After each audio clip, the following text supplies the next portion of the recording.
Praise the lord. దేవుడు మనల్ని ప్రేమించి మనకు మరొక దినాన్ని అనుగ్రహిస్తూ వచ్చారు. అందును బట్టి దేవునికి స్తోత్రం. ఉదయకాలము దేవుని వాగ్దానం 2వ దినవృత్తాంతాల గ్రంథము 32వ అధ్యాయము 7వ వచనం. మీరు దిగులు పడుకుడి, ధైర్యము విడవకుడి. సో ఈ మాటలు హిజ్కియా రాజు యూదా వారితో సెలవిచ్చినటువంటి మాటలు అన్నమాట. అంటే అక్కడ జరిగిన విషయము, అషూర్ రాజైన సన్హెరీబు యూదా దేశంలో చొరబడుతూ వచ్చినప్పుడు వారు అతన్ని చెప్పినటువంటి మాటలన్నిటికీ భయపడి ధైర్యం లేని పరిస్థితుల్లో వాళ్ళు ఉంటూ వచ్చినప్పుడు హిజ్కియా ధైర్యం తెచ్చుకొని ప్రజలతో ఈ మాట సెలవిస్తూ వచ్చాడు అనమాట. మీరు దిగులు పడుకుడి, ధైర్యము విడవకుడి అని. ఇక్కడ అషూర్ రాజుకైనను అతనితో కూడానున్న సైన్యం అంతటికైనను మీరు భయపడవద్దు, విస్మయం పొందవద్దు.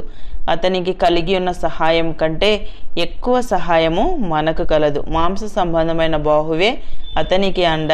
మనకు సహాయం చేయుటకును మన యుద్ధములను జరిగించుటకును మన దేవుడైన యెహోవా మనకు తోడుగా ఉన్నాడని చెప్పగా, ఎంత నమ్మకంతో హిజ్కియా రాజు ఈ మాటలు సెలవిస్తూ వచ్చాడంటే, వాళ్ళు చేసిన పనులను బట్టి, అషూర్ రాజు వారి సైన్యం చేసిన పనులను బట్టి ధైర్యం తెచ్చుకొని హిజ్కియా రాజు చేసినటువంటి ఆ యొక్క పనులను కూడా ఆ అధ్యాయంలో మనము చదవగలం.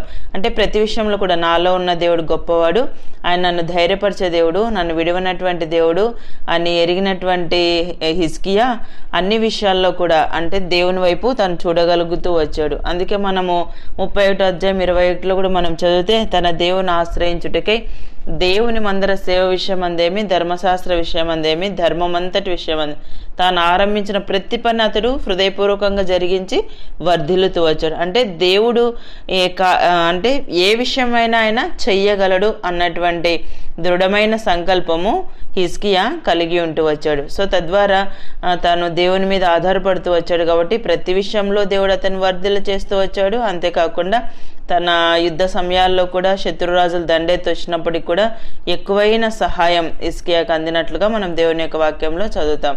ఉదయకాలం నీవు కూడా అనేక పరిస్థితులను బట్టి దిగులు పడుతున్నావేమో, ధైర్యము చెడున్న పరిస్థితులను నువ్వు కలిగి ఉన్నావేమో దేవుడు జ్ఞాపకం చేస్తున్నాడు.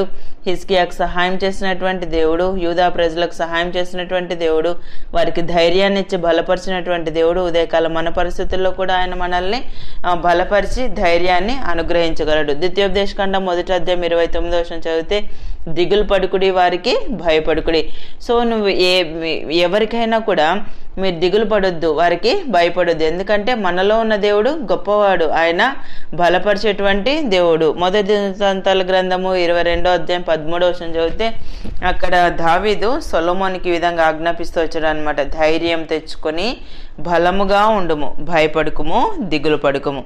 అంటే అన్ని విషయాల్లో కూడా సో నువ్వు దేవుని ఆశ్రయించినావంటే, దేవుని నువ్వు కలిగి ఉన్నావంటే అన్ని పరిస్థితుల్లో కూడా ఆయన నీకు బలాన్ని అనుగ్రహిస్తాడు.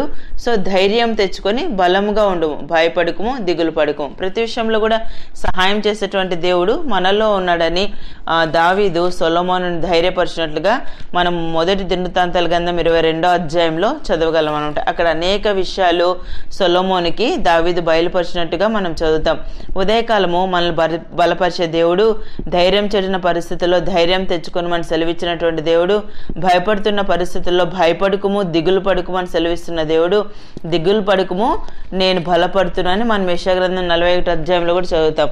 దిగులు పడుతున్న సమయాల్లో బలపరిచేటువంటి దేవుణ్ణి మనం కలిగి ఉన్నాం, ఆదరించే దేవుణ్ణి మనం కలిగి ఉన్నాం, ప్రక్క నుండి బలపరిచే దేవుణ్ణి మనం కలిగి ఉన్నాం. అయినప్పటికీ అనేక సార్లు మనకు సంభవించిన పరిస్థితులను బట్టి భయపడుతూ ఉంటాం. ఉదయకాలం దేవుడు మళ్ళాన్ని జ్ఞాపకం చేస్తున్నాడు, దిగులు పడుకుడి, వారికి భయపడుకుడి అని. మీరు దిగులు పడుకుడి, ధైర్యము విడవకుడి.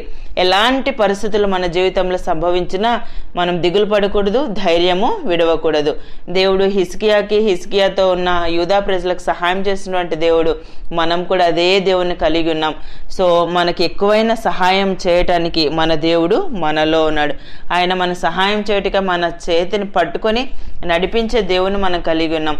ఉదయకాలం నీకున్న పరిస్థితులు ఏవైనా సరే, సో కొన్నిసార్లు అనరాని మాటలను బట్టి, చెప్పుకోలేని సమస్యలను బట్టి కొన్నిసార్లు కుటుంబంలోనే అసమాధానకరమైన పరిస్థితులను బట్టి నువ్వు దిగులు పడుతున్నావేమో, ఏదో చేయదలిచి ఉండి ఆ పనుల్లో ఆటంకాలు ఏర్పడి ఉదయకాలం నువ్వు దిగులు పడుతూ ఉన్నావేమో. నా జీవితంలో భవిష్యత్తులో ఏం జరగబోతుందో ఏమో, పరిస్థితి ఏంటి అని కూర్చొని ఆలోచిస్తూ ఉన్నావేమో. దేవుడు సెలవిస్తూ ఉన్నాడు, మీరు దిగులు పడుకుడి, ధైర్యము విడవకుడి. మన దేవుడు మనల్ని బలపరిచే దేవుడు, ధైర్యం విడవకుండా మనల్ని కాపాడేటువంటి దేవుడు. అలాంటి దేవుని కలిగి ఉన్నాం. ఎలాంటి పరిస్థితులైనా వాటన్నిటిలో కూడా దేవుడు మన సహాయాన్ని చేయగలడు. ఉదయకాలం హిజ్కియాకి సహాయం చేసినటువంటి దేవుడు దావీదు సొలొమోను బలపరిచిన రీతిగా ఉదయకాలం దేవుడు కూడా తన వాగ్దానాల ద్వారా మనల్ని బలపరుస్తూ ఉన్నాడు. ధైర్యంనిచ్చే దేవుని మనం కలిగి ఉన్నాం. పరిస్థితులను బట్టి భయపడకుండా దేవుడు ఇచ్చిన వాగ్దానాన్ని మన జీవితానికి అన్వయించుకొని ముందుకు సాగే కృపను దేవుడు మనందరికీ అనుగ్రహించును గాక. ప్రార్థన చేసుకుందాం. ప్రియమైన తండ్రి, మీకు వందనాలు యేసయ్యా. మమ్మల్ని ప్రేమించి మాకు అనుగ్రహించిన శ్రేష్టమైన వాగ్దానాన్ని బట్టి స్తుతిస్తున్నాను ప్రభువా. మీరు దిగులు పడుకుడి, ధైర్యం విడవకుడి అని సెలవిచ్చారు. ఉదయకాలం నిత్య జీవపు మాటలు వింటున్న మీ ప్రజలందరినీ కూడా జ్ఞాపకం చేసుకునండి. ప్రతి పరిస్థితిలో నీ ప్రజలకు మీ యొక్క సహాయాన్ని అందించి మీరే కృప చూపిస్తూ రావాల్సిందిగా కోరుకుంటూ యేసు ప్రభు నామమున ప్రార్థిస్తున్నాను తండ్రి, ఆమెన్.